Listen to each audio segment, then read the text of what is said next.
things we wish people would have told us about pregnancy, motherhood, and post-frickin-partum. You know what's crazy, right? Is we're all women.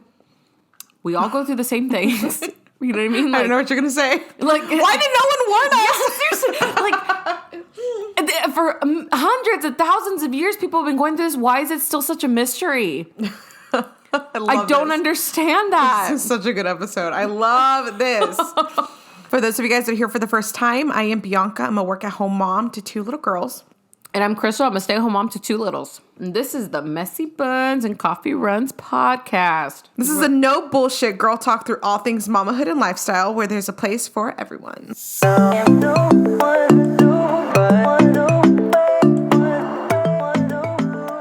Here's one thing I want to say before we get started. We do not advertise giving mothers unsolicited advice over here. We all know how much we don't like that. But if she is going to ask, can we please talk about something more than just sleepless nights and stretch marks?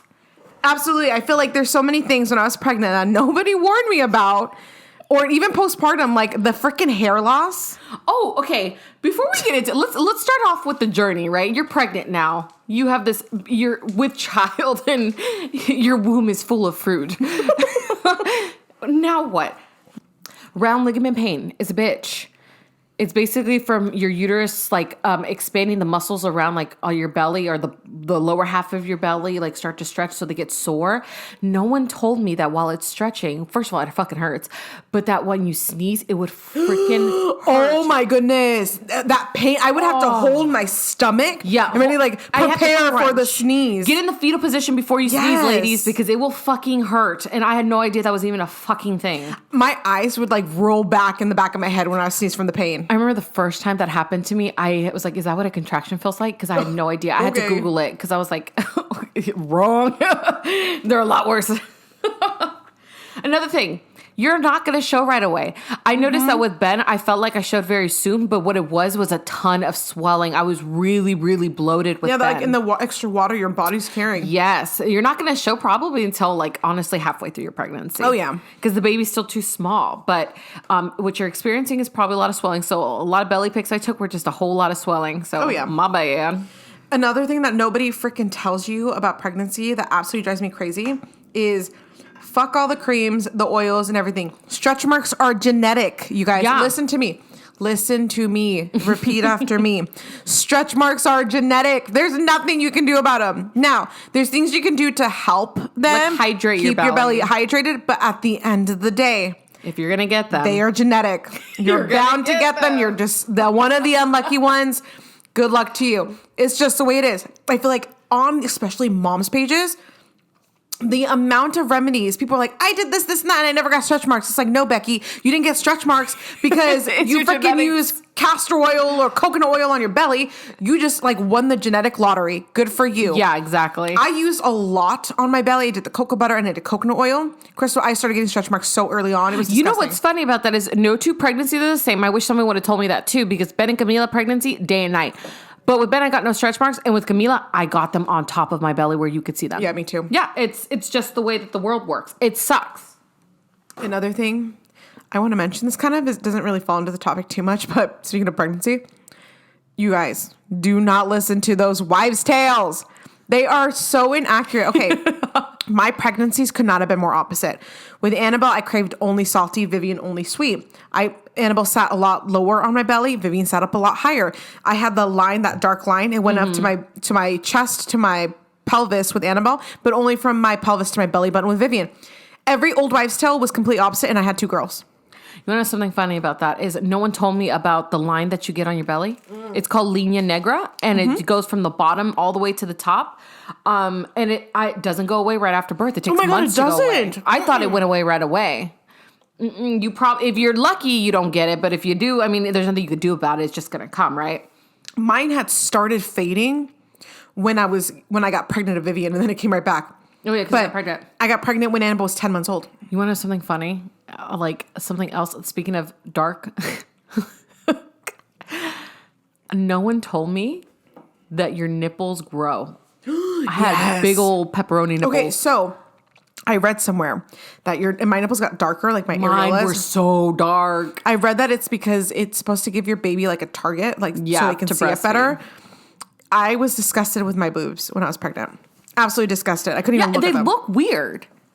I felt like I had 2 freaking huge pepperonis on my fucking chest. Like, but it's supposed to give the baby basically target practice to make it dummy proof. Yeah. You know, one of the biggest things that I wanted to touch on a little bit is people expect pregnancy to, yes, it's uncomfortable and we all know it, but they think that it's supposed to be this blissful time. Oh, Some people have really bad pregnancies and it's Yeah. okay. It's totally okay to hate being pregnant. I feel like that's not normalized enough. No, it is perfectly. I love being a mom. And we talked about this on the last episode of how much I love being a mom and being a stay-at-home mom. But I'm telling you right now, I don't, other than the perks of being pregnant, which is, I noticed everybody was really nice to me, even perfect strangers, and everybody wants to do everything for me. I fucking hate being pregnant. I really was uncomfortable, especially with Camila. Oh my God, I was never sleeping. My back was killing me. I had like the hips where they come apart. I forgot what it's called. Pubic symphysis something. I have no idea. It's where you like feel like your hips are like floating, so it hurts to even move from one side to the other, like when you're sleeping. I hate being pregnant. I don't enjoy being pregnant. I hope with my next one, I hear if you know it's your last baby, you'll enjoy the pregnancy. False. But I fucking don't like being pregnant. The breathing, you can't fucking breathe because the baby's pushing up Yeah. on your lungs. I had a really rough second pregnancy. Annabelle's pregnancy was pretty easy, besides the gestational diabetes. The second pregnancy was physically, it took a toll on my body. I couldn't move towards the end. I ended up getting, what do they call it, like SPD or something? Just Google it. It's fucking horrendous. I had to have Ethan help me sit up in the middle of the night. It was the most painful thing in the world. Remember we were at your house, I couldn't even sit still? I had the same thing with Camila. That's what it is, the pubic symphysis thing. Yeah. It was so painful. And while I loved being pregnant and like growing the life inside of me and feeling her kick and just all of the fun things about pregnancy, I loved it. It took such a toll on my body that took me so long to recover. It's not even just the recovery of the birth that you have to recover from. It's the recovery from the pregnancy. Like, yeah. Oh my, just It's a 9-10 month long process. You don't get over it in a day, which is what I hate that people expect. Like, okay, you popped out the baby, you're fine. Bitch, no. No, this I'm shit not. is like a year-long process to make this baby. It's going to take me a year-long process to freaking recover. Another thing, when you get pregnant, I don't know if this happened with you, but like when you first get pregnant, especially since it's like almost like in lieu of your period, you discharge like crazy at the Oh beginning. yeah. Oh my God, I wish someone would tell me that. I was always scared in the beginning because every time I felt something, I always felt that I was going to bleed or something. Because I had 2 miscarriages prior, and so I was super, on edge. And so every time I would feel like wet or something, I would think I was bleeding and I was like ready to ball my eyes. I would run to the bathroom, and guys, don't freak out over it. It's totally normal. It's okay. It's just your body trying to, cleanse things out, and your uterus is expanding. There's so much going on. It's disgusting, actually. Yeah, you're constipated. You get hemorrhoids. Hemorrhoids are very common during pregnancy. I didn't get them with Ben, but I got them with Camila towards the end. But you want to know something else I didn't know? Was that, I don't know if you did, but you can leak milk at the end of the pregnancy. I leaked so much. But I leaked more with Camila than Ben. Yeah, I didn't know it, but mine only happened with Annabelle. My bras would be stained.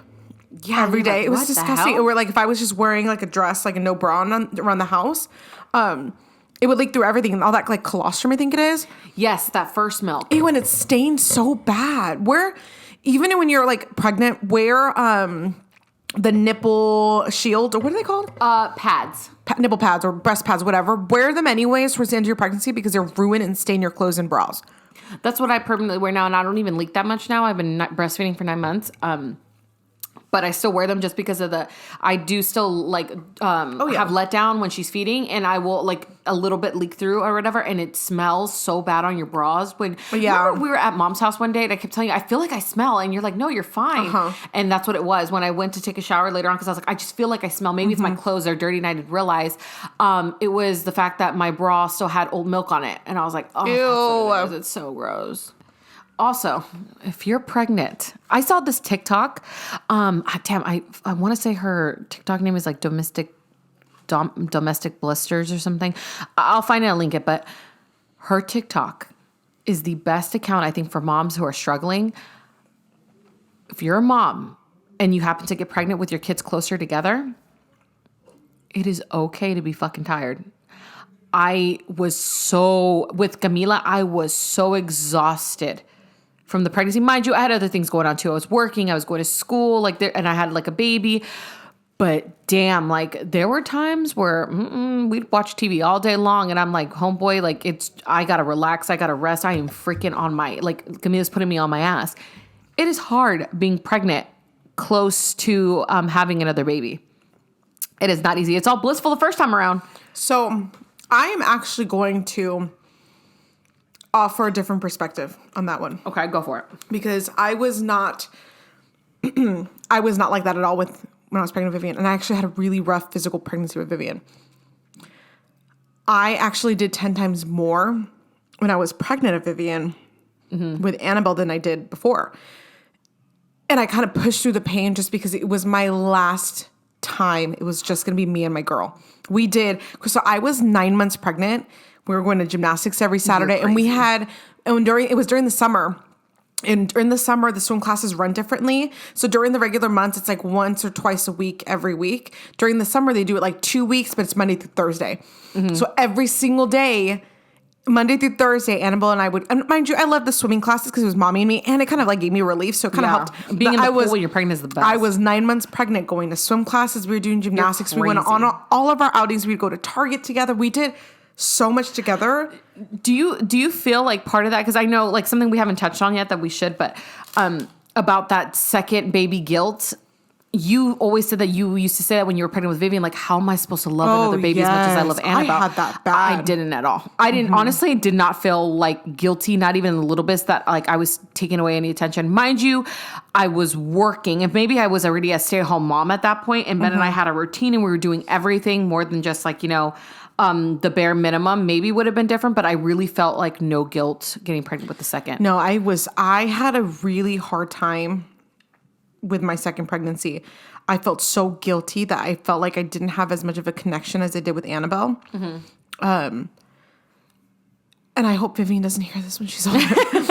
But when I had Annabelle, or when I got pregnant with Vivian and I already had Annabelle, I just remember thinking like, I love Annabelle so freaking much. Like, it is insane the amount of love I have for this human.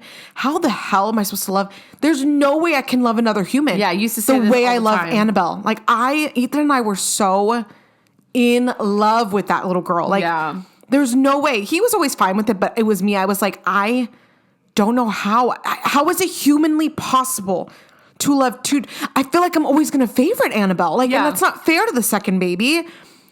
The second I had her, Crystal, I felt like a fucking idiot because it just falls into place. And I'm sure not the only mom that feels that way. Yeah. But if you are feeling that way and you're pregnant, just know this. Enjoy the time you have right now with your first baby. There's nothing like it. There is nothing like just having you and your girl or your boy, just you two. When the second baby comes, it will all fall into place, I promise. It's funny. I've always told Julio that's like one of my biggest regrets. I mean, I know I was still in school, so it kind of helped me to work because it already had me out of the house. But like, God, I wish I would have stayed home with Ben so much just to enjoy that time when it was just him, watch his milestones happen, not just hear about them.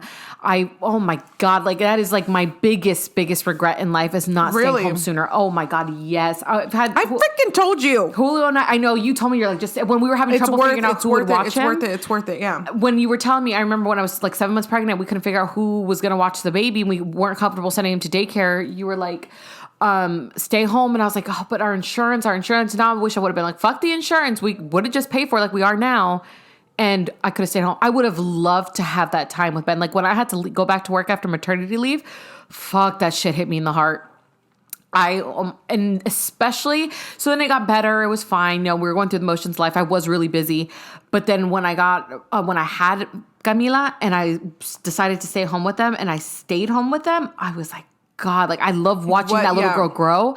I would have killed to do that with my son. I always say that I can never sit here and look back on the last almost 5 years of being a mom and say, I wish I would have been more in the moment here, or I wish I would have done this instead, or I wish I would have just enjoyed this more, because I've been a stay-at-home mom since the beginning, and I can honestly tell you, it sucks seeing Annabelle grow older, but I have this like peace in my heart that like I have enjoyed every moment with them. I have taken them to do the outings.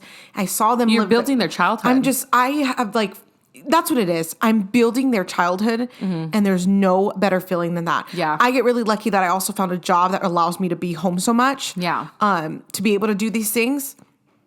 And when I'm not home, daddy's home. So it's Yeah. like they always have a parent home. And so that's why when you were going through the struggle with, your babysitter was leaving and you didn't know what you were going to do, I pushed you so hard because Yeah, I remember. it's gonna be a hard transition, but you can do it. It's worth the having to step back financially just a little bit. It's worth it to see your kids. There's no better feeling in the world. I get it. It's hard. Like, we're not sitting here telling you it's rainbows and oh my God, because some days you're just like, holy fuck, somebody take these kids. But I completely understand what you're saying. Like, I feel that way, though. Like, at least he was only 18 months, right? When I started staying at home. And even watching him this last year ago, because Camila's already 9 months, so I've been home for like close to 10, 11 months now. That's and insane. I'm like, God, like, I'm enjoying and getting so much pleasure out of building their childhood the way I want to. Their Yes. memories of when they're growing up are going to be with their mom and their dad. Yep. And mind you, though, this is not for everybody. Like, there's some women who say, I am a better mom because I work. And good for you. Find whatever works for you. But I really, really wish I would have known that sooner.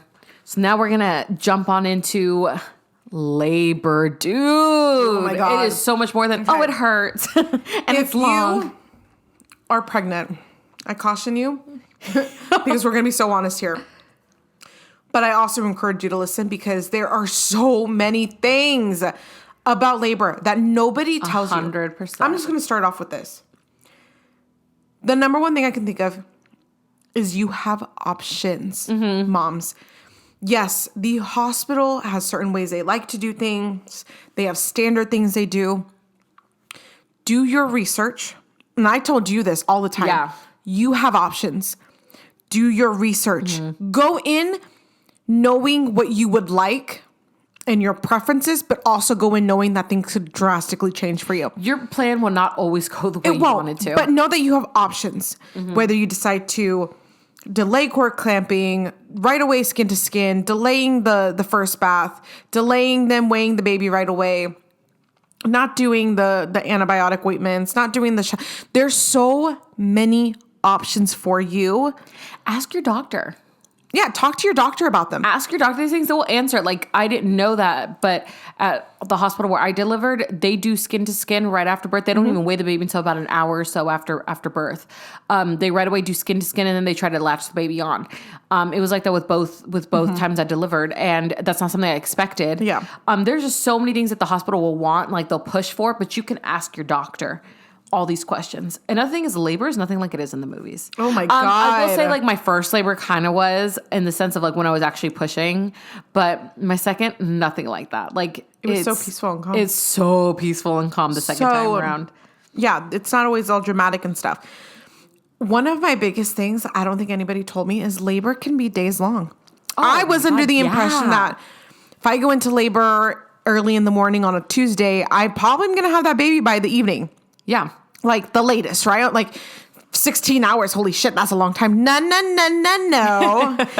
the way it works. I had the world's longest labor ever. With Annabelle, oh my God. Annabelle was just straight torture. I began having contractions at on Tuesday morning, which was also like my 40-week appointment. And nobody ever told me. I thought I was going to have that baby by tomorrow the latest, Wednesday the latest, I would have this freaking baby. I was in and out of the hospital all freaking week. I didn't end up having Annabelle until Friday at midnight, almost Saturday. Yeah, I remember that. We were at the hospital all day that day you got admitted. And even then you got admitted, we're like, finally the baby will be here soon. That's such a lie. It could take days. I mean, okay, so for me, I don't know with the first one, they always say with your first one it goes longer. I ended up getting preeclampsia with them, so I had to be induced. And even then, though, that one really by really fast. I thought it took forever, but in retrospect, it's like actually it was super fucking quick. This whole thing about having an epidural, not having an epidural. Here's the thing: don't bash other women for doing it unless you've gone through it.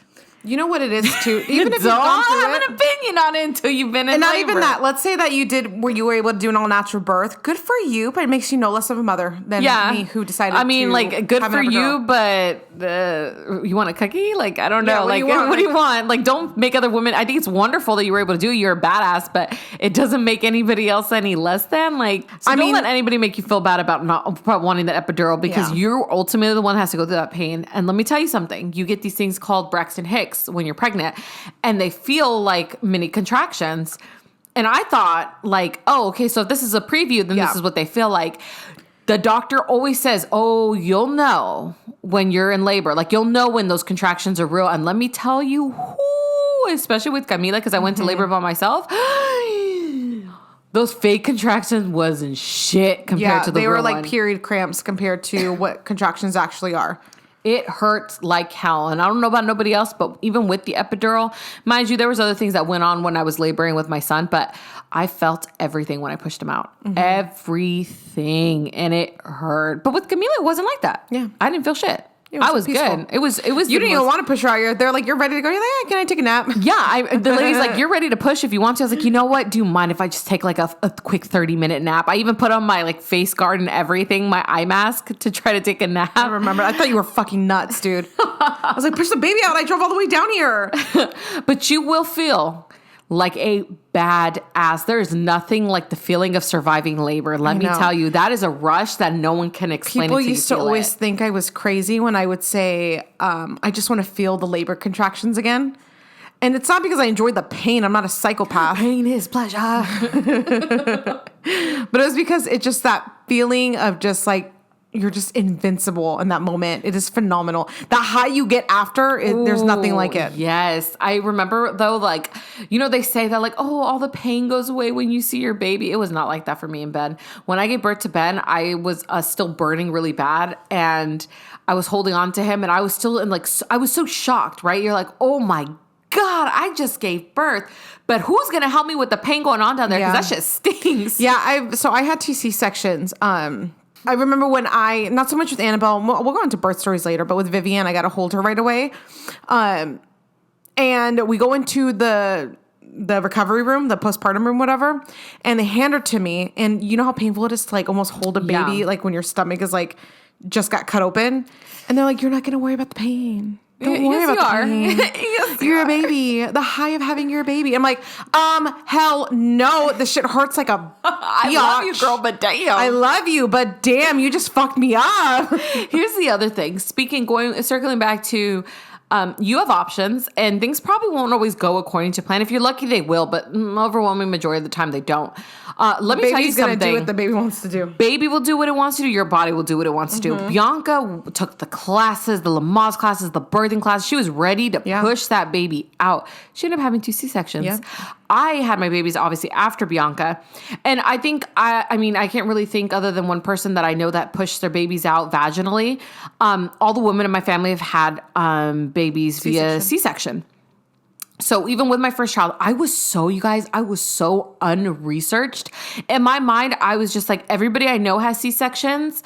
I'm going to have a C-section and everybody formula feeds. So I'm going to formula feed. It's totally cool. I had no intentions on really breastfeeding or trying. And I had no intentions on giving birth vaginally. So I never bothered going to like the classes or anything like that.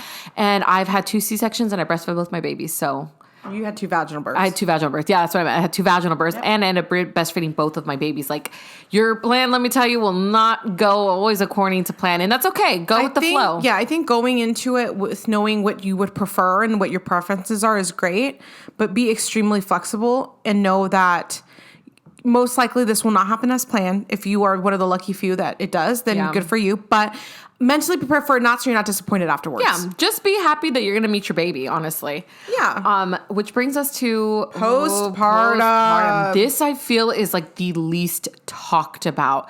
When I mean, really I was is. clueless on what postpartum life was going to be like. Let me tell you, because it might sound ridiculous, but starting off with anything, I did not know you have to pretty much wear a diaper after you give birth. I had no idea that you still bled. I didn't know any of this. Tip of the week, still the mesh underwear from the doctor before you leave. Oh, They're yeah, the take best. everything from the They're hospital. the best. Yeah. You paid for it already, so. But these, you have to like wear like I wore like 3 pads. I had the mesh underwear on. I didn't realize how much you fucking bleed afterwards. Yeah. Like it is insane. Or the fact that you even have contractions after Oh you my give God, birth. yeah, 'cause I did not know that was a when thing. the baby latches on, it kind of makes your uterus start to contract again. Your uterus is trying to go back to its like normal shape Yeah. or normal size. Those contractions are so painful. They're like the real contractions. They I fucking remember hurt. breastfeeding and just like my eyes rolling in the back of my head from the pain. I can understand why and a it's lot not of because women- breastfeeding hurts. Breastfeeding No. never hurt for me. Oh, breastfeeding hurt for me. It never hurt for me. But yeah, we'll get into that. But it wasn't because of the breastfeeding. It was because of the contractions of the uterus. Another thing that I want to add that I feel like nobody ever freaking talks about. 2 things. If you have a C-section, prepare to have to drink the shot of the nastiest drink you can ever imagine. They give you a shot. They gave it to me with Annabelle because it was emergency C-section. I was just like everything was being thrown at me. Like I just remember feeling like the room was spinning because it was literally less than 5 minutes between you need to have a C-section and my stomach's cut open. Yeah. Like it was quick. Right. I just remember signing something. They gave me a shot. They unplugged the epidural. I don't know what the fuck happened. It was just so quick. I remember taking that shot though of whatever. They just told me it's not going to taste good. Crystal. It's so disgusting. It's so. I didn't know this. You have no idea. I can't even explain the taste. It's so disgusting. I had a scheduled C-section with Viv, and I prepared for that shot. Crystal, it was worse. It was. It's disgusting. And another thing, actually, I want to add 2 more things real quick. They're going to push on your belly after your C-section. And when I say after, I mean, I think they do it vaginal births They too. do it too. Yeah, and it fucking hurts. I think it but might they still hurt. wait a little bit. I think it might hurt I don't know, maybe. I've never had a vaginal, but I think it might hurt a little bit more with the C-section because your stomach was literally, it's like being held by staples. I remember, I'm cringing at it 'cause I it hurts remember so bad. specifically when it happened. And I had given birth to Annabelle. It was such a horrible birth. I'll talk about it later, but I remember being so in and out of it. They roll me back into the postpartum room. Ethan finally joins me because Ethan had gone with Annabelle because they took her to, she needed to get antibiotics and IV put in. So Ethan was with Annabelle. Ethan was kind of going back and forth between me and Annabelle because they wouldn't let me see Annabelle. And he comes to my room and he's about to go back to see her. And because they're like, oh, we're just going to push on her stomach and then, she'll be able to sleep and relax for a little bit. So Ethan's like, okay, I'm going to go see, make sure Annabelle's okay. So he's walking out the door and the nurse pushes on my stomach and I let out a scream, Crystal, because it was so painful. I was caught off guard because I figured I just got cut open. Yeah, you're not gonna push my stomach, right? Like, no, they do. And it's like to make sure things are, I don't know what it is. They want to make sure your uterus is going back down to size. And Ethan turns around and he comes right back to me like, what the fuck is going on? Yeah. It was so painful. And not just that, I think what's even more painful after having a C-section specifically, you have to walk and stand up the first 12 hours. You know what's funny is I had 2 C-sections. And it's major surgery. When I went in after you had Benjamin, I saw that you were... I was cleaning up the room. You were like walking around and like, Crystal, I literally remember looking at Ethan like, what the fuck? Like she walked herself to the bathroom. I remember specifically how it felt when they made me stand up for the first time. I remember holding on. You get so tense and you're like, oh, like the Crystal. I was literally had the IV, the thing, the little stand, and I would hold on to like the nurse or where I was going to be like, this is how painful it was. I was like, oh God, I couldn't even fully breathe because I felt like if I breathed properly, I would feel even more pain. If I was like, oh my God, with every step, dude. Like, it is let me tell you, the most painful thing is them making you walk right after you have the C-section. They made me pee after I had both my kids like an hour or so afterwards. And like, I thought that was pretty painful, but it didn't feel like that. Crystal. Like not even close. I remember preparing for it with Vivian and I just getting out of bed was so painful. With both of the girls, I didn't start feeling like I can get up on my own until the day I left the hospital. Oh, fuck. But I was on a lot of pain medicine too. You have stairs in your house. Yeah. And I used to see you walk up and down the stairs. You're crazy. Well, I had a lot of pain medicine. You know what else I didn't know? I know this is going to sound ridiculous in retrospect, but you still have a belly? after yeah, it you're takes a born. while for it takes to a go while down. for it to go down. I didn't know that. I just thought like you have the baby pops out And and, it just, like, everything flattens out like a balloon. The contractions you have afterwards are in order to make your belly go down. I remember telling the nurse when I was feeding Ben, I was like, I'm so sorry. Maybe I'm just crazy, but I feel like I'm having contractions. She goes, no. Do I have another baby in there? Yeah, she's like, it's totally normal when you breastfeed, or even just like your uterus is trying to contract back into normal size, so it'll feel like the real thing. I feel like the other thing about postpartum, I'm going to say something, and some parents are probably going to get mad, but whatever. Who cares? Your baby, no, that baby's not a good sleeper. Your baby's a good sleeper. I am so guilty of this. I am guilty of this. Your baby is, okay, the first 24 hours after your baby is born, your baby does the most sleeping he or she is ever Crystal, going to do. That I am next guilty. day, that second day, because it's not even night because they're up all night. Oh, that Lord. second night, dude, they are up all night, which brings me to my point. Enjoy the first 24 hours. I would even recommend, like, I understand everybody wants to see the baby, but let me tell you something. It's probably better. I know it's hard, like when you have a really big family, but it's probably better to like not have visitors at the hospital, take time recovering and enjoy the baby and enjoy that sleep afterwards, because once people come, you can't sleep and you won't get any sleep at home. They can see the baby at home. But those first 24 hours, it's almost like Mother Nature knows you need your, like, to recover, sleep, and let that baby do its thing. But that second night, you're fucked. Like, that baby will be up all fucking night. Which brings me to my point about something. Before you get into your story is, I feel like motherhood, I heard someone say this a long time ago, and it just resonated with me so much. Motherhood is a whole lot of not knowing, but not knowing how you know. And Oh my God, I love that. yeah, it is. So the first night that we were in the hospital, the second night, because the first night, obviously, he's sleeping like a gem, and I'm like, oh my God, my baby's such a good sleeper. I was so lucky. I was so that mom too. I was that But mom the with nurse Annabelle. came in and she's like, the second night is the roughest. A lot of parents have trouble. So I was like, okay, we got this. He was a great sleeper last night. What do you know, Miss Nurse, you know?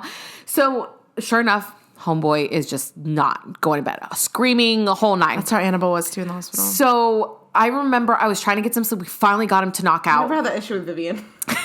She's a great sleeper to this day, though. And I remember, like, I was kind of like half out of it because I'm like, my body just got wrecked, right? I gave birth to a whole ass baby, and this is the second day, and I'm not getting no sleep. So, and you know, luckily had my husband there to help me out or whatever. But even Julio was like, dude, what does this kid want? I don't get it. Why is he crying? Like, you tried feeding him, he's changed. Like, what is it? And I remember I was half asleep, and I just peeped one eye open like this to him, and I was like, he wants his binky. And I went back to sleep, and then Julio's just like, what? So he gives him the pacifier. No, they say don't give your baby the pacifier. We're trying to breastfeed him. Fuck it, I did. Both my kids did. So Julio gives him the pacifier. Homeboy knocked out for hours. We actually had to wake him up for his next feeding. That's so funny. And Julio's like, how did you know? I was like, dude, I don't know. It was like this like weird superpower. It's called mother instincts. It's crazy. And Your trust it. motherly instincts are gold. One thing that I really wanted to touch on was The baby's not sleeping? not so much the baby's not sleeping, because that shit's a given. Everyone knows your babies don't sleep. sucks. But one thing I think is so important to talk about. I want to talk a little bit about baby blues. Oh, that's good. I don't know much about postpartum depression because I never went through it. But I do know about baby blues. I had the nastiest baby blues with Annabelle. The hormones you feel are insane after you give birth. It is just like, you feel like you have no control over your emotions and yourself. It's crazy. And Vivian, I never had this issue. But when I had Annabelle, and I think a lot of it has to do with like her birth story, because I'll have to go into that in depth in another episode. But it was, I don't want to say traumatic, but I mean, it was pretty bad. Yeah, I mean, it's still a traumatic experience. Yeah. And so I remember crying to Ethan, just crying about how I felt so empty inside. I don't know who I am anymore. I don't know what's going on with me. And I was like, I feel so guilty. I felt this overwhelming sense of guilt bringing her into this world because I felt like I couldn't protect her anymore. That's funny. I remember telling him, like, I could protect her inside of me. I could hold on to her. She was safe. You'd have to go through me to hurt her, right? Literally. Yeah. But the outside world, I felt so guilty because I'm like, I can't protect you like I used to protect you. I can't be your number one. Like, I can't. I'm Like a yes, literal mama barrier. bear's a thing, but like, I can't literally shield you Yeah. like I could when you were inside of me. I could Totally. protect you from the world. And I felt this guilt of like, how could I let this baby into this world? We live in such a nasty world, this and that. And I also felt like whenever Ethan or his mom came into town when Annabelle was born, even when she held the baby, Crystal, I would be in tears all day because I couldn't hold her. And it was like, I do think a lot of this has to do with like the fact that I didn't get to hold her for like, I think the first 6 hours of her life. Yeah. But I felt almost nasty not having my baby in my arms after they were in my belly for so long. Yeah. And I don't think anyone prepares you for that type of emotion. And there's nothing you can do to prepare it. Yeah. But just know all of those feelings are so normal. Oh, yeah. And okay. But if you ever feel like things are going too far, please reach out for help. Please. Even if you just have the baby blues, Just reach go out to for a help. therapist. It doesn't hurt. Just go and talk, and they will help you talk through your feelings and get you back to normal, or whatever your new normal is. I didn't know what baby blues were either, and I had them with Ben. Bad. But think about this, okay? Like because I saw our analytics and it said like something of like 15% of people who listen to this are men. If you're a man, I want you to listen to Yeah, this. I think it was 20%. It's insane. I can't believe it, but. Not only are you have to change your body chemistry in order to have a baby, right? Like these hormones, there's more of some, less of some, which is why you act a certain way when you're pregnant. You grow this baby for nearly a year, right? Because it's a 10-month process. Your body goes through a literal traumatic experience to have it. The amount of pain you feel when you're in labor, there's nothing next to it. But the fact that you're in pain, it's a different like way to mess with your head. The fact that you're in pain, but you're in like a pain for something you know you're about to love so much, right? It's not like you're being tortured essentially, right? Where you like don't see the outcome. Your body just, like got hit by a bus. It's a wreck. Then one day you have this human in you who's changed the physiology of your body. And then the next day you don't. Yeah. So what does your body do? Your body goes out of whack with the hormones. And think about it too. This pregnancy slowly takes over your body, right? Mm-hmm. It is a slow process from getting pregnant to you barely feeling a little tired. And then, you know what, now I'm nauseous. And then now it's this, now it's that. And then now I feel the baby kick and it's a slow process, right? Until the baby comes out. But the process from when the baby's in your belly to is out of your belly, it happens in seconds. It's traumatic and fast. It is so quick. You build this relationship with this human in your body, and you almost kind of build this relationship with your body, I guess. Yeah, is that weird? No, it's a thing. Like you build this relationship with your body, and like you guys are working as a team, and you're like all in this together to create this beautiful thing. But then all of a sudden, that one thing that gave you so much joy is now out, and it's great. And obviously you get the baby now, so it's fine. But it happens so quick. I think people really underestimate that, where it's not talked about enough. Yeah. How quick that shift is and how traumatizing it is to And like, how do you expect mothers. a woman to, I just don't understand people, for instance, that like expect so much out of women right after birth. Like, first of all, like you said, it takes 10 months to build a baby, but it takes a couple of hours to take one out. Mm-hmm. The physiology, you may have the baby out, but the physiology, like the chemicals and stuff that are released are now completely out of whack because now it doesn't have a baby to sustain. Yeah, now it's so just now your body's like, oh, I got to and hurry and get back into the mode that I was before I had him. And let's just be real. Like, when you have a baby, yes, it's beautiful. And God, you're so thankful to your body that like you had a baby. But that baby comes with a lot of work at the beginning because you don't know what you're doing. It doesn't know what it's doing either. A baby is also learning, which is why there's so much work. This is why I think I get so pissed off when men are like, I'm not waking up in the middle of the night. Yes, I'm not doing this. 100%. I remember the doctor telling us, because I was trying to, we gotta go into the birth stories more, but with Annabelle, they wouldn't let me see her until I could like move my toes. And I was working I was forcing them toes to move. Yeah. I was like a fucking monster because I wanted to meet my baby. I hadn't met they stole, it felt like they stole my child. It seems from like me. Almost on like primal at this point. It is. And for good reason. I mean, she was sick. I mean, not sick, but she needed antibiotics. She had meconium and all that. And so she was having trouble breathing. And I mean, there was a lot of little things. But I remember the nurse, the labor and delivery nurse, which, by the way, labor and delivery nurses do not get enough credit. Yeah, they're the rocks. phenomenal. I remember her telling me, she's like, you need to relax. You will see your baby. What people don't realize, and this has always stuck with me, she's like, your body, whether you gave birth vaginally or had a C-section, just went through like a major traumatic event. Yeah. That if the same amount of damage was done to your body that was done to any other person in a car accident, anything else, yes, you would be expected to be a patient and to relax and to sleep it off and to recover. But because you have a baby, you're not allowed to recover properly. Yeah. You need to recover from this traumatic thing that your body just went through, from having either a major surgery or even vaginally, to you don't have the chance to recover. You need to be a mom now. Yeah. That means sleepless There's no nights. break. You still have to breastfeed. All these other things. Why is it that fathers cannot? I know up the Ethan load. did. So I didn't change one diaper in that I hospital. didn't either. I didn't either for either one of my kids. I didn't never change a changed a diaper. diaper. I pretty much only held them to breastfeed them and to have some skin to skin, but Yeah. Julio did everything. Like, that's why when guys are like, I'm not waking up in the middle of the night. No, fuck you, I'm no. sorry. But I wish that people understood it more and understood the trauma it is mentally and emotionally and physically. We are still human. Yes, we're mothers now, but we're Yeah. human. We need to recover. Here's the thing, like you said, if I had gone, even if I had gone, like, let's say I got into a car accident and I broke my leg, I guarantee you I'd have more people helping me and telling Yes. me, oh my God, you need to stay off of it, relax, take your medication. And that's a broken fucking leg. Like, Yeah.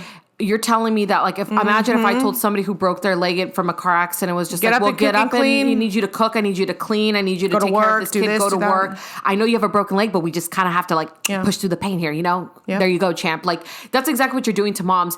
I think it's just because we've made it look so easy that the other sex doesn't realize sometimes how hard it is, but it is. It is very difficult. If And not you're- just that, like, your body is still not done. If you choose to breastfeed, which we're about to get into right now, your body's still not your own. You have no idea the amount of things that, like, you're a slave to when it comes to your child. Like, imagine if you got in a car accident and you broke your arm and you broke your leg, and then someone came and, like, said, well, can you babysit my baby? Yeah. You'd be like, oh, I'm sorry, I'm kind of out of it. I don't even know if I can coherently, like, take care I of was this. literally on painkillers. Yeah. For like a But few you days have after. to. But you have to take care of I the kid. remember telling Julio one time, I was like, I realized as we were preparing for the birth of Ben, like when we were going to the appointments, I was like, oh my God, wait. There's no break. Wait, when am I supposed to take a Like break? you don't He get goes, to heal and then you have to be a mom. No. and nothing. You have to all go happens right at into once. mom modes, and sometimes you don't even get to sleep. Like, it's the truth, which is, let's bring it into breastfeeding. There are so many things. I'm gonna tell you something, to be honest with you. Obviously, a lot of people around us formula fed their babies, and there's nothing, and I mean nothing wrong with that, which is why I was so gung-ho about, like, I even had formula at my house at one point that I was gonna go get, and was just like, let me just use that, right? I was so sure, one, that because everybody did it, that I wasn't gonna do it, but no one told me shit about breastfeeding and about how hard it is. Yeah, me that I neither. didn't bother doing the research for it. So I figured, oh, it's just easier to formula feed. Like, I'm going to do that instead. I was so ill prepared, Bianca. No one told me, not just about how, I wish someone would have told me how hard breastfeeding really was on the body and the mind. And I would have understood moms a lot better and a lot sooner. It's if like you a don't know- legit lifestyle. If you don't know, or if you're pregnant or want to get pregnant, here's something that you need to know. The reason your boobs get big is because they're building milk ducts, right? When you give birth, your boobs are going to get hard as rocks. Mine were the hardest about the second or third day after I gave birth. And when I mean rock hard, I mean so fucking hard. I remember when I came home from the hospital the day after I brought him home, it was my third day. I had to take a shower, obviously, because you're bleeding everywhere. They hurt so bad, I could not let the weight of them go. I had to hold up my boobs in the shower while Julio washed my hair. And I didn't realize what it was. Is Ouch. I what never had that. happens is your body doesn't know. Milk production is basically all demand and supply, right? So your body's like, hey, I know you just had a baby. It's amazing, right? But I don't know how much milk this baby needs. I don't know how often it's going to feed. So let me just give you all of the milk possible. And which makes your boobs really heavy and it fucking hurts. Yeah. And then as the baby starts feeding and as like you progress on with your breastfeeding journey, your body says, okay, the baby only eats every 3 hours. I'm only going to make milk for every 3 hours. Yeah. I don't need to make milk for like But a whole fucking day. It takes months for your body to regulate. Yeah, but at the beginning, I had no idea. I remember feeling so bad that first shower I took because I was like holding, with me the same thing, holding on to my boobs because I was like, oh my God, I feel like they're rocks on my chest. It hurts so bad. My milk, when it came, leaked everywhere. Yeah. Another thing no one tells you about breastfeeding is How disgusting it is. it's fucking gross. And your Yeah. milk changes. Like, your milk constantly changes to your baby's needs. But I know you said it didn't hurt for you, but for me, it fucking hurt. Like, trying to learn how to latch properly fucking hurt. So I will offer a different perspective. I breastfed Annabelle for about 2 months, and I breastfed Vivian for 6.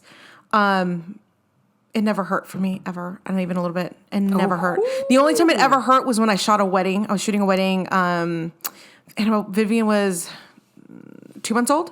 I shot a wedding. Oh, but you needed to pump and you hadn't. I pumped in the car, but I didn't have much time, so I pumped what I could. But when I got home that night in Federer, when I got home, ooh, oh my God. And it squirts out like so bad. It was pain like all over my breast, but it's only because I've been gorged.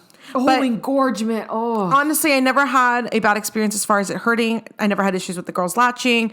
So it could be very smooth. It doesn't always hurt. So be prepared for it to hurt. But your nipples will feel raw. Like those first 2 weeks or something while your baby. Oh, I did so bad. Those first 2 weeks, your like nipples getting used to like your baby like needing to feed off of them.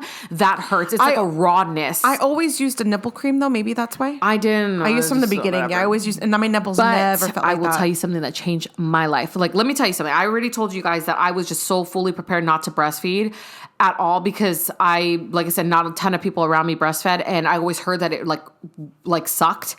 The last day, and had it not been for this last nurse that walked in right before we got discharged with Ben, I probably would have ended my breastfeeding journey like very soon after I had Ben, like probably days after I had Ben.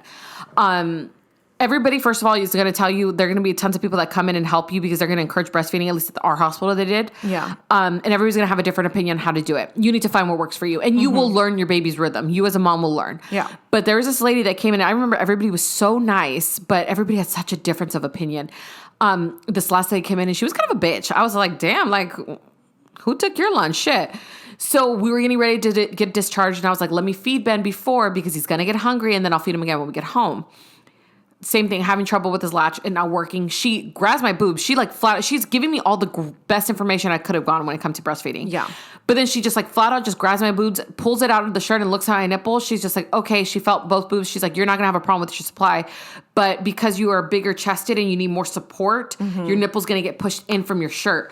She gave me a nipple shield. And let me tell you, I breastfed my son for 6 months, and I only stopped because I wanted to stop. It was nothing to do with supply or that's why I was latch or anything. Yeah, I had issues with Annabelle. That was a disaster from the beginning. But that nipple shield, dude, and they're like $10 on Amazon. If you're a new mom, don't let anybody fucking tell you. Because I've heard somebody say that like if you do a nipple shield that's not actually exclusive to breastfeeding, fuck you. What? Yes, it is. Yeah, just the same way as like some mom shamers try to say that like whatever. pacifiers don't like if you give your baby a pacifier, it's not exclusive to breastfeeding. Fucking stupid.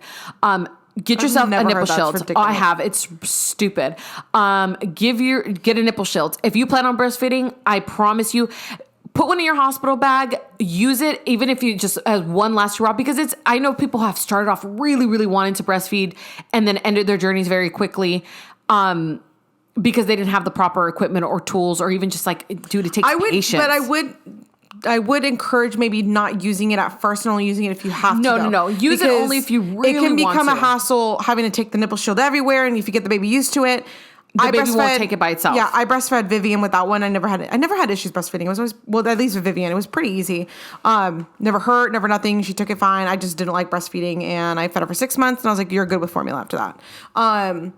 But I would encourage you to maybe not do it without, because it's an extra thing you always have to carry and whatnot. The nurses won't let you use it at first. They'll try to get you to latch first. Yeah. But I remember with Camila, I was like, when they asked me how long I breastfed Ben, and I told them, I was like, I brought my nipple shield. I was just like, I'm using it. Don't bother with your stuff. This is my second baby.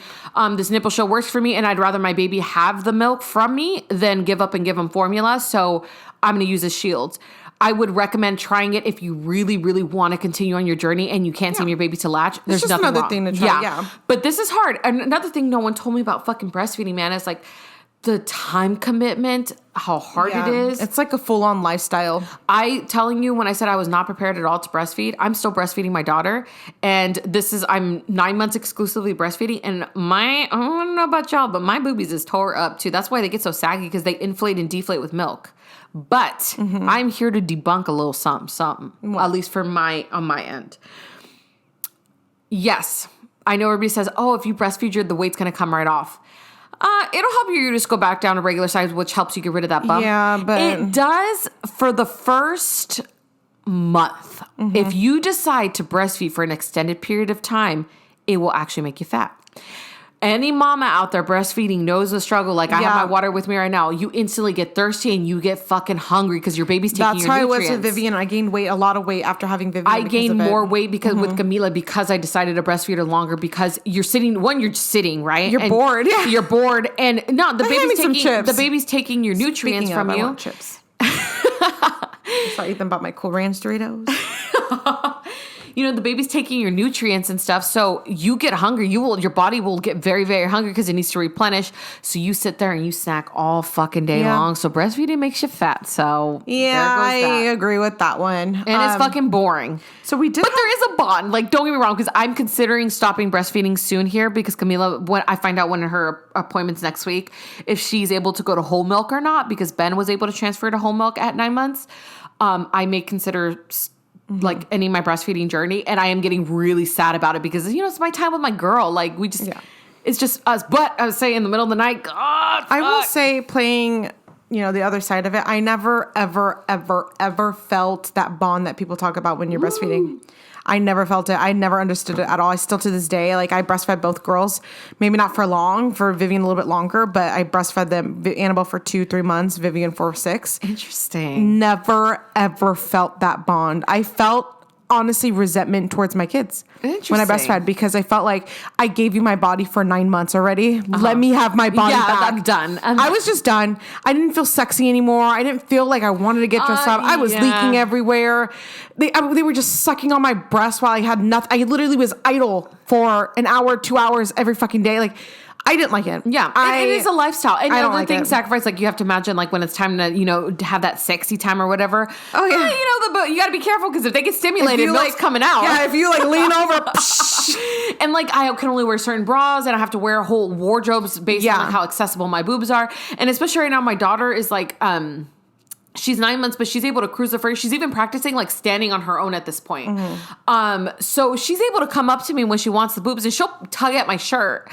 And I'm like, okay, got to pop out the boob, but it makes it hard to do anything like to go out in public, especially when I have one toddler running around and I'm like, I can't just like give her the bottle, put her in a wagon and push her around while she feeds so I can watch my son. Yeah. Like I have to do outings, try to do them as much unless it's going to be enclosed with other people because if I have to feed my daughter, I'm stuck feeding her, and I have to sit to feed her, and I'm immobile. So it is a lifestyle choice, and I wish someone would have told me that beforehand.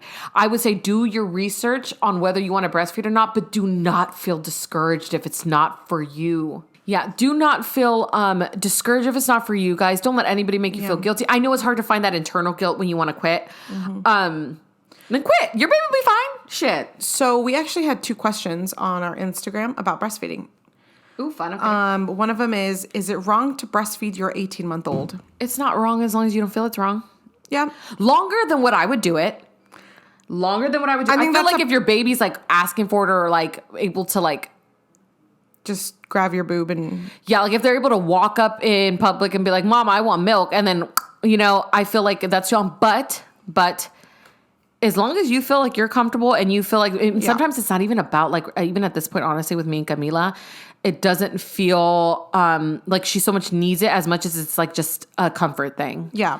I think it's a very personal decision. Everybody, if you're fine with it, then that's fine. You're the mom. You can make that ultimate decision. But if you're asking us on our personal opinions on it, I would probably wean at that point. I probably wouldn't breastfeed past a year. I personally would be uncomfortable with it. Yeah, if I didn't decide not to end my journey at 9 months, like I remember like my kids at that age, and I just don't know if I would be comfortable with same. I wouldn't, even if I decided to not stop at 9 months and go the full year with Camila, because I'm already at the end stretch at this point. With any of my kids, I would not go past a year, just because then you start getting into the attachment phase where he's attached or he or she is attached to you, and you're not gonna be able to wean him off. And then the other question was, what's an easier way to wean off of breastfeeding? Okay, so I did it. Okay, personally, I did a cold turkey. With this one, I plan on doing it more gradually. I'm gonna do I'll do one feeding, like when I wean Camila off this time. I'm gonna do like one feeding of formula, one feeding of her whole milk because she'll go on whole milk. She won't have formula. And then the one I'll do breast milk, and then slowly, gradually get it to the point where she no longer needs me. But I'm going to start off with the night feedings. With Annabelle, we did the slow wean, and it was torture. I hated it. Vivian, I did cold turkey, and I much prefer it. So cold turkey, take them off. It's like the cry it off method. Rip the Band-Aid. Rip the Band-Aid. Just get it done. That shit really hurt. Cool. Love it. We hope we helped somebody a little bit, even if you just one fact you hadn't heard about it today. It's kind of fun You're though just too, okay. right? Yeah, and I mean, if you want us to elaborate on anything anymore on our personal experiences, please just DM us. And I hope we didn't scare you guys too much. I mean, it's definitely good to prepare. But So we have a good tea one. time for yeses. Okay, I love this one. So over Thanksgiving, I'm setting the scene here. Okay, Set the scene. it's Thanksgiving 2020. So it was Thanksgiving. Okay, we got People are into gonna think that we're super unhealthy talking about this with family. what we were discussing with my mother. We were talking, with my brothers and my mom and everybody there. We were talking about how this subject came up. We got into my brother is 20 years old and very single, ladies. And we were talking about how we want him to have a girlfriend, like it's time for him to date somebody. Then we got into the question about body counts. Or what's funny is that there's a word for it, body count. People say body count now. They never said that back in my day, whatever. So they asked an interesting question. Bianca, tell us what the question was. The question was... I remember the conversation. I remember the The question was, does somebody have the right to ask you about body count? And do you have the right not to answer? Okay. Does somebody have the right to ask you about a body count? I say yes, you have the right to ask anything you want. But it's my choice to disclose that information or not. Okay. Depending on the person, I mean, I'm not ashamed of anything and I will gladly tell you what it is and that's it. Yeah, I don't have a problem with it. I mean, I've asked Ethan. Ethan and I have had in-depth conversations about these things, and I mean, it doesn't bug me at all. Anything that happened before me doesn't bug me. So, okay, I agree with you in the sense of you have every right to ask, but I also have every right not to answer. Yeah. And you cannot deduce any information from my lack of answering, right? You can't draw any conclusions from the fact that I didn't answer, or if I did answer, whatever. I'm talking about so we got into the discussion about there were some people who felt no, you should have to answer because, I want to know who I'm getting into bed with, essentially. And while I agree that you should be aware of who you're sleeping with, for the sense of are we both tested? What's the last time you got tested? I don't think those are offensive questions. No, I don't think so. I don't think they're smart questions to ask, especially nowadays. This day and age with the, it's very casual. It's very open. You see those TikToks that are oh, body, yada, yada. And then it's pictures of thousands of men they've slept with. It's you're damn right I'm going to ask you to get tested. Exactly. I think that a woman or a man has a right not to answer, and I don't think you can draw any conclusions from that. My point to that was this. If you feel like you have the right to ask, or this is really information you'd really like to know, and you ask this of somebody who's not comfortable answering, and it has nothing to do with body count, you two are already not compatible because this person clearly has a preconceived notion of what they consider to be private. And for them, their body count is a private thing, and you feel like you would like to know these things. This is going to leak into other parts of your relationship where you're going to feel like you may overshare and this person doesn't they feel like they have a certain right to privacy. Okay, I can see that. So that may not work out if you're looking for a relationship, because this is a very sensitive thing. My husband and I are my husband never asked me about my body count, but I asked him about, no, never did. That's funny. But I asked him about his because I like knowing everything. Yeah, how? He's I don't want to know. But if he asked me, I would tell him. But when I asked him, he was very forthcoming about it. Yeah. And I wanted to know everything because I love information, right? And like you said, whatever happened before me doesn't count. Or doesn't count to me. Not that it doesn't count, because it does. But I think there's two parts to that, right? Don't ask unless you're ready for the answer. Yes, because absolutely. If the answer is not what you like, what are you prepared to do? Yes. Or ask and be okay with them not answering. Yeah, I mean, I'm on the same page with you as I feel like you need to both be on the same page, and I feel like I could never hide anything from my husband, and I want him to know everything. Just because it's a part of who I was, and it's a part of, totally. my life. And I think that, I mean, I want him to know. I don't really care. The only reason Julio knows is because of the game that we played, and you didn't know that he didn't know, but you. When was this? Remember, Ethan was deployed. It was when we were first dating, and then we were playing some game, and it was like Truth or Dare, Savage or something, and then I like picked Truth or something, and you asked me that question, Dude, and so did I had really? to. I'm such yes, a bitch, it was dude. when you lived right there on, what was it, Stewart the house? Mesa? Yeah, the house where we did my 24th birthday, 23rd one birthday. on Bloom Street. Yeah. Yeah, that's when he found out. I mean, and he was just like Damn. whatever about it. He didn't care. It wasn't like a discussion Were or you anything honest like that. at least? Yeah, I was honest with doubt him. you were. I was honest with him. Liar. I'm gonna be like that times 3. No, I'm just kidding. What's funny is when Ethan first asked me, I told him, a number, and it was obviously a lie. We were at SeaWorld, and he asked me like the very beginning of the date. Like he asked me, and I told him. And then at the end of the day, we're walking back to the parking lot, and he's like, so, like I read this thing somewhere where it's like if a girl tells you a number, like you're supposed to multiply it by like 2 or 3. He's like, is that the case with you? I start fucking laughing. I started busting up, and I don't know. We didn't really talk about it much after that because I pretended to play it offensive. Like, wow, why would you even ask me? Yeah. He knew. He's not fucking stupid. I ended up telling him way later on, but I mean, at some point, because it's like you've been together for so long, it's like no one's a threat. cares, like whatever. Yeah, I'm the same way. Like I felt very secure with my husband in the sense of like I wanted to know because I'd rather know. I think now too, it's like I'm secure with who I was then, and I don't think there's anything to be ashamed of. Like Absolutely. I don't believe in this whole double standard that men can sleep around and women can't. I think that it's my body. I should be willing to do whatever the fuck I want with my body as long as I have the emotional maturity to. So we got into that on Thanksgiving. Remember, yeah, it was very yeah. heated on both sides. It was good. I wish you guys could have been there for this combo. recorded it. Because we were obviously we feel a little more progressive on it, right? Like I agree with you as long as you feel like you're respecting yourself.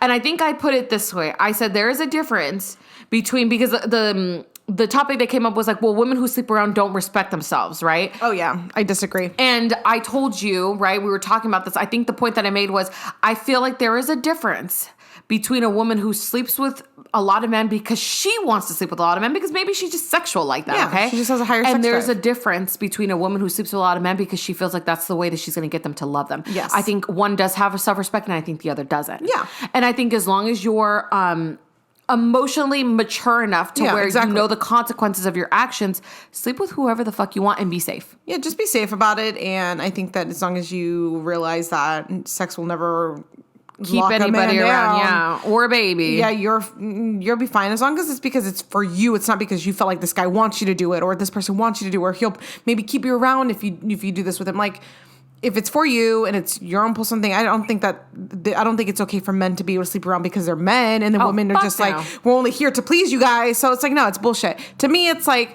as long as you respect yourself, you have the emotional maturity, you're fucking safe, do whatever the fuck you want. It's your body. I'm not going to tell you what to do with your body. And I'm not going to judge Yeah. you for what you've done. You know what? I think you said a good point about like it's not because they're men they get to sleep around. It's like what we were discussing that day too about like stop giving men passes to do anything by Yeah. saying it's a man thing.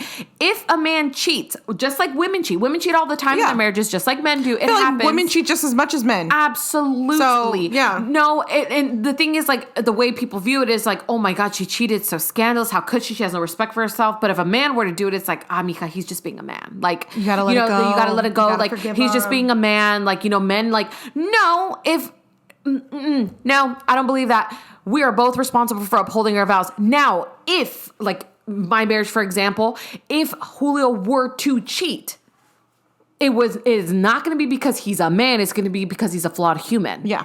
That's what it is. It's because of his own doing, not because he's a man. I'm not because giving of my anything son else. a fucking pass. I have a son, and all of this was discussed. I have a son, and you will never catch me glorifying my son being a pimp or a hoe or whatever you want to call it. Or I getting will bitches. I will never praise my son for getting bitches. Like, fuck no. You want to sleep around because you're young and your hormones are going crazy because you know what? I can't control your actions. I pray to God I raised you better than that, but guess what? You're ultimately going to do what you need to do. But you will never catch me calling my daughter a hoe for doing the same thing my son is and then being like, good job, man. Like, Yeah, exactly. hell no. Exactly. You are a person. You are a man, yes. But you know what a man means?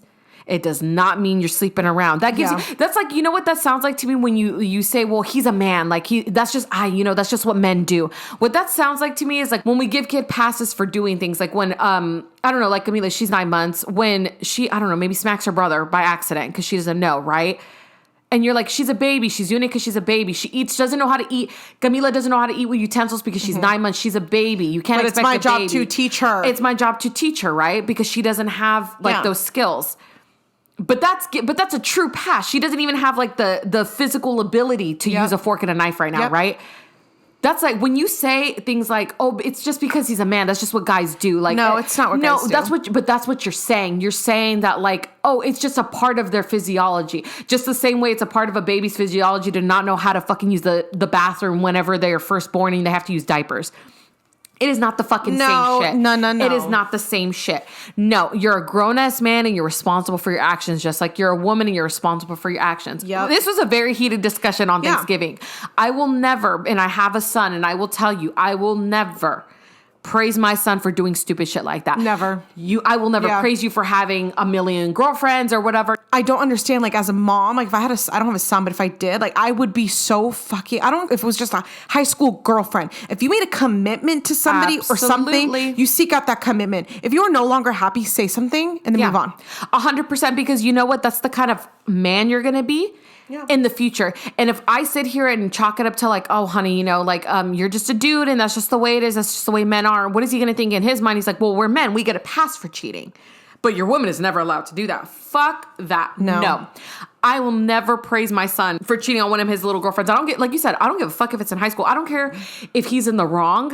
If you didn't want to be in that relationship anymore, my love, then you shouldn't have been in it. You should man up like a man, like you think you are. I just would be so disappointed. I don't care how young you are. 100%. And Julio and I have had very deep discussions about like expectations of our children in this sense, like Benjamin. Yeah. And you know, Julio's like big thing is cheating, right?